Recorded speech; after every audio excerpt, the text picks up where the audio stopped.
Golden A plus পেয়ে pass করবো ইনশাআল্লাহ। আল্লাহর রহমতে আমি জয়ের ব্যাপারে শতভাগ আশাবাদী। তার কারণ একটাই যে গত আন্দোলন সংগ্রামে আমরা যেভাবে জনগণের পাশে ছিলাম, আবার জনগণ যেভাবে ফ্যাসিস্ট কর্তৃক নির্যাতিত হয়েছে তখনও জনগণের পাশে ছিলাম, এবং জনগণের শত দুঃখের মাঝে আমরা এলাকার প্রত্যেকটা জনগণের পাশে থেকে আমরা কাজ করেছি। কাজেই এক কথা বলতে গেলে আমরা কখনো জনগণকে ছেড়ে যাইনি। আমাদের বিএনপির ভারপ্রাপ্ত চেয়ারম্যান তারেক রহমান নির্দেশে আমরা তৃণমূলে কাজ করে এসেছি। যেহেতু 2018-তে নির্বাচন করেছি, একটা অভিজ্ঞতা আছে। আর 79 সন থেকে বাবার হাত ধরে রাজনীতি করা, ছাত্র রাজনীতি করেছি রুহুল কবির রেজভী ভাইয়ের সাথে।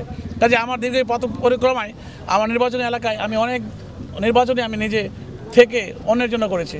আর গত 18-তে নিজে করেছি। এবার যেহেতু মনোনয়ন পেয়েছি, এবার আমি বুঝতে পেরেছি যে গোল্ডেন এ প্লাস পেয়ে পাস করবো ইনশাআল্লাহ। স্যার, আপনি জনগণের জন্য কোন কোন ক্ষেত্রে বিশেষভাবে কাজ করবেন?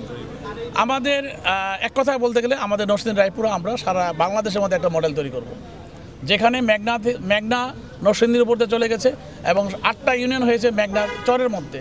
এবং এটা পৃথিবীর ইতিহাসে আমি মনে করি রায়পুরাটা এমন একটা আসন, আর 300 আসন থেকে ব্যতিক্রম। এটার মধ্যে চর আছে, এটার মধ্যে লালমাটি এলাকা আছে, এটার মধ্যে মসৃণ জনভূমি আছে, ওর কাঁঠাল এলাকা আছে, লটকলের এলাকা আছে, লটকল ফলের এলাকা আছে। এবং নরসিংদীটা এমন একটা এলাকা যে নরসিংদীর উপর দিয়ে ট্রেন স্টেশন আছে 6টা, এবং আমাদের রায়পুরা দিয়ে ট্রেন স্টেশন 6টা, আর বাস স্টেশন 5টা। কাজে লম্বা অনেক বড় 24 ইউনিয়ন। এখন আরেকটা থানা হচ্ছে। কাজে এক কথা বলতে গেলে রায়পুরাতে আমরা একটা মডেল তৈরি করব, যেখানে একটা পর্যটক নগরী হবে, শিক্ষা নগরী হবে, পাশাপাশি শিল্প নগরী হবে, এবং মানুষের কর্মসংস্থানের একটা ক্ষেত্র হবে, যা দিয়ে সারা বাংলাদেশের মানুষ রায়পুরাতে যাবে কাজ করার জন্য। এটি আমাদের একমাত্র উদ্দেশ্য। আর পাশাপাশি আমাদের কিছু পর্যটকের জন্য আমাদের অনেক কিছু স্বপ্ন আছে, যে মালদ্বীপের আলোকে আমরা 6টা ইউনিয়নকে সাজাবো, যেখানে আমরা 50টার বেশি রিসোর্ট করতে পারবো।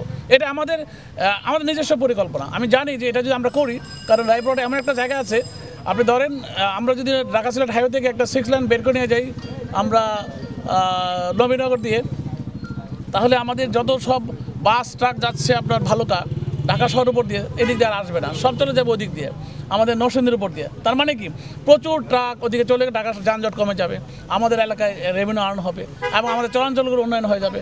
কাজে রিসোর্ট দিয়ে পর্যটক নগরী, বিশ্ববিদ্যালয়, মেডিকেল কলেজ এবং বিভিন্ন শিক্ষা নগরী করে, পাশাপাশি মানুষের কর্মসংস্থান সৃষ্টি করে শিল্প নগরী করা, এই 3টা দিয়ে যদি আমরা কাজ করি, পাশাপাশি আমরা অ্যামাজনের সেই উদাহরণ ভারপ্রাপ্ত চেয়ারম্যান যেটা দিয়েছেন, যে আমরা সারা বাংলাদেশে যে কাজটা করবো, অনলাইন বিজনেস, যেটা এই কমার্স দিয়ে সারা বাংলাদেশের কর্মসংস্থান সৃষ্টি করা, সেখানে আমি মনে করি রায়পুর একটা গুরুত্বপূর্ণ ভূমিকা পালন করবে।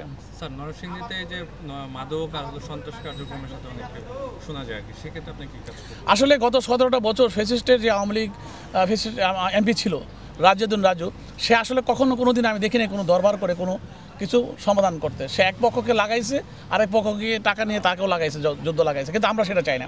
আমি মনে করি আমরা নির্বাচিত হলে আমি চ্যালেঞ্জ দিয়ে বলতে পারি, উইদিন 1 মান্থের ভিতরে সমস্ত ঝগড়া বন্ধ হয়ে যাবে। কারণ আমরা কখনো টাকা খাই না, কখনো টাকা দেও না ঝগড়া করার জন্য।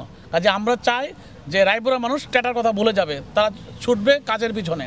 আমরা চাই রায়পুরা মানুষ ওই বন্দুকযুদ্ধ বন্ধ করবে, তারা শিক্ষার পিছনে ঘুরবে, তারা পর্যটকের দিকে ঘুরবে, তারা কিভাবে পয়সা আর্ন করবে, কাজকর্ম করে সেই পরিস্থিতি সৃষ্টি করবো আমরা। এতে করে দেখা যাবে যে আমাদের বিএনপি ভারপ্রাপ্ত চেয়ারম্যান তারেক রহমান যেভাবে চেয়েছেন 1 কোটি লোকের কর্মসংস্থান সৃষ্টি করা, সেখানে বিশাল একটা অংশ আমাদের রায়পুরাতে সৃষ্টি হবে। আমরা সেটা করবো ইনশাল্লাহ। যেহেতু আমি নিজে একজন ইন্ডাস্ট্রিয়ালিস্ট, আমার নিজের ইন্ডাস্ট্রি আছে, সেহেতু আমি মনে করি আমি নিজেই সেখানে সেগুলি করে নিজে একটা উদাহরণ সৃষ্টি করবো, এবং প্রত্যেকটা ইউনিয়নে আমরা সেভাবে ছোটো ছোটো মিনি ইপিজেড তৈরি করি, 24টা ইউনিয়ন 24টা করে সেভাবে কর্মসংস্থান সৃষ্টি করবো। আমি মনে করি রায়পুর হবে সারা বাংলাদেশ একটা রোল মডেল।